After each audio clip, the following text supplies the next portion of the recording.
Assalamualaikum warahmatullahi wabarakatuh. Perkenalkan, saya Roslani Daulay dengan NPM 2408260161 ingin mempresentasikan minbab saya pada blog Gastroenteritis, Hepatobiliar and Pankreas.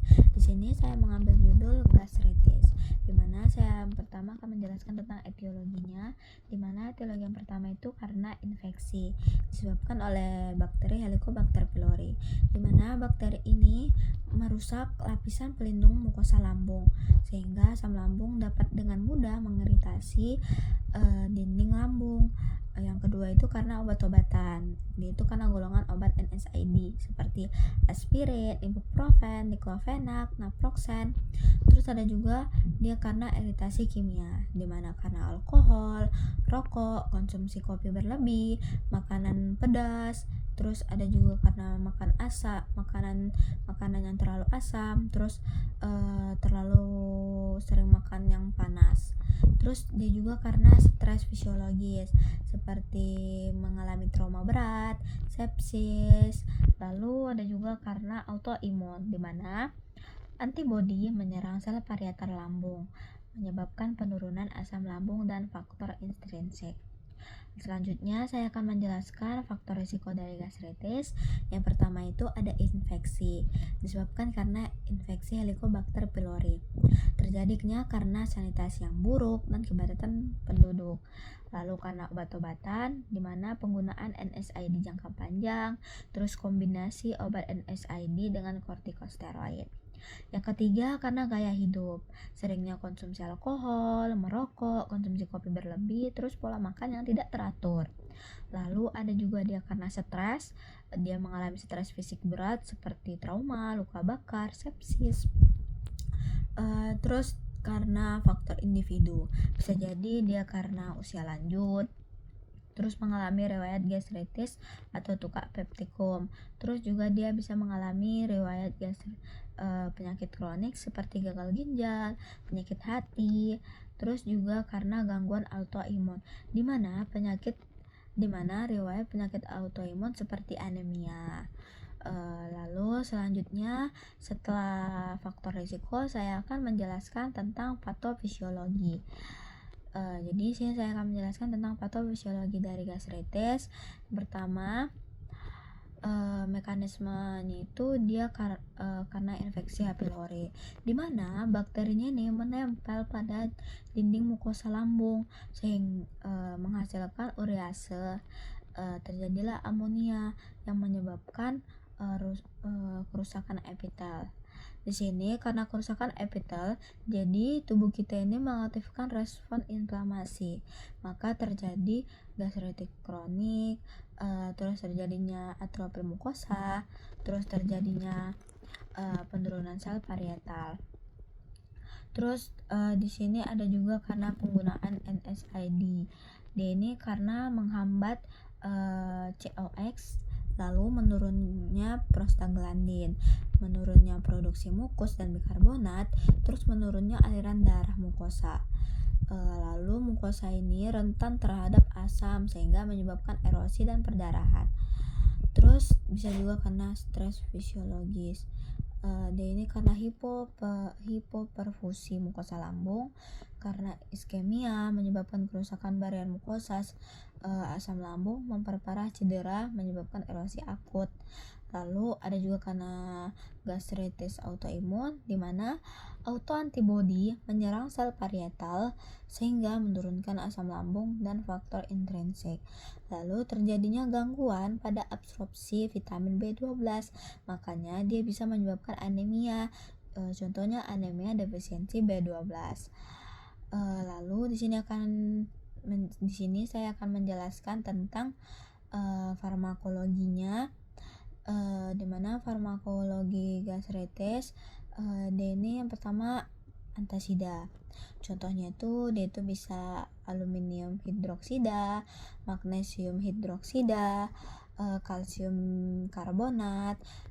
Mekanisme kerjanya itu dia ini bisa menetralkan asam lambung secara langsung, dimana dia ini menaikkan pH lambung, yaitu mengurangi iritasi mukosa.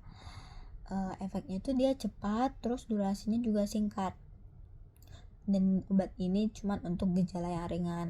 Terus ada juga obat yang kedua, dia antagonis reseptor H2 atau H2 blocker. Contohnya itu ada ranitidin, famotidin, simetidin. Mekanisme kerjanya itu dia ini menghambat reseptor H2 pada sel parietal sehingga menurunkan sekresi asam lambung. Efeknya ini dia ini turunnya sekresi asam basal dan nokturnal. Terus lebih lemah daripada PPI. Terus yang ketiga ada proton pump inhibitor atau PPI, dimana contoh obatnya ini ada omeprazol, lansoprazol, pantoprazol, terus ada esomeprazol. Mekanisme kerjanya ini dia ini menghambat enzim H+ atau K+ ATPase pada sel parietal, menghentikan tahap akhir sekresi asam lambung. Efeknya ini dia ini bisa penurunan asam paling kuat dan tahan lama, terutama dia ini merupakan terapi utama pada gastritis sedang sampai berat. Yang keempat ada sitoprotektor mukosa, dimana yang pertama itu ada sukralfat. Mekanismenya ini membentuk lapisan pelindung pada mukosa yang rusak. Jadi dia ini melindungi mukosa dari asam dan pepsin, lalu merangsang produksi mukus dan bikarbonat. Yang kedua ada bismut, dimana mekanismenya ini melapisi mukosa lambung yang bersifat antibakteri terhadap Helicobacter pylori dan menghambat aktivitas pepsin. Yang kelima ada analog prostaglandin, contohnya ini ada misoprostol. Dia ini mekanismenya analog prostaglandin, meningkatkan produksi mukus dan bikarbonat, menurunkan sekresi asam lambung. Lalu juga ada antibiotik seperti amoxicillin, clarithromycin, metronidazole, tetraxylin. Contohnya ini mekanismenya ini dia menghambat sintesis dinding sel atau protein bakteri, lalu mengeliminasi Helicobacter pylori yang menjadi penyebab gastritis kronik. Selanjutnya saya akan menjelaskan tentang manifestasi dari gastritis. Yang pertama ini ada gastritis klinik. Yang pertama ini ada gejala utamanya dari nyeri ulu hati, pada epigastrium, terus rasa terbakar, rasa perih atau tidak nyaman, terus ada mengalami mual muntah, rasa penuh di perut, terus begah dan cepat kenyang. Gejalanya pada gejala saluran cerna dia bisa sendawa berlebihan, heartburn, penurunan nafsu makan, terus rasa pahit atau asam di mulut. Terus manifestasi gastritis akut dia ini mengalami nyeri pada epigastrium mendadak, terus ada mual muntah hebat, muntah darah atau hematemesis dan melena. Terus ada manifestasi gastritis kronik, dia ini sering asimptomatik. Nyerinya ini tumpul berulang di epigastrium, terus dispepsia kronik. Terus manifestasi khususnya pada gastritis erosif, dia ini bisa hematemesis, melena, dan tanda anemia. Terus pada gastritis autoimun, dia ini sering lemas, pucat, pusing, dan bisa juga dia pada gejala neuropati, sering kesemutan, kebas-kebas. Terus gejala tambahan itu dia bisa nyeri bertambah setelah makan dan nyeri berkurang setelah makan.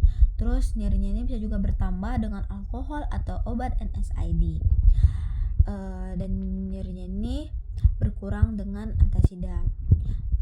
Mungkin cukup sekian hasil presentasi saya pada blog Gastroenteritis Hepatobiliar and Pankreas. Di sini saya ada melampirkan 4 referensi yang saya ambil, ada berasal dari buku dan ada berasal dari jurnal. Mungkin cukup sekian hasil presentasi saya yang berjudulkan gastritis.